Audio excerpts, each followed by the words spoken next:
काठमाडौँको चाहिँ खोला छेउको सार्वजनिक जग्गा हो क्या। त्यो काठमाडौँको चाहिँ खोलाको जग्गा, काठमाडौँको त्यो खोला छेउमा बसेको चाहिँ उहाँहरूको लागि हो क्या। त्यो बाढी आउँदाखेरि त्यो उहाँहरू बसेको बस्ती भन्दा माथिसम्म आउँछ क्या। अनि हरेकचोटि बर्खा लाग्दा असारमा चाहिँ उहाँहरूलाई निकालेर अर्को ठाउँ लानुपर्छ नि त।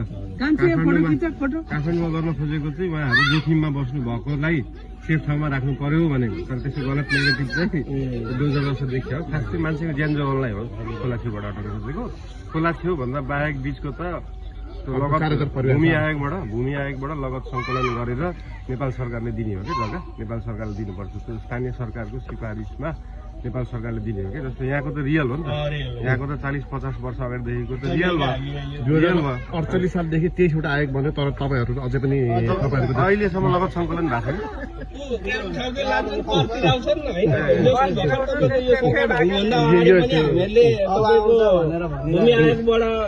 यो खास चाहिँ 1 वर्षदेखि 2 वर्षमा हुनुपर्ने काम हो।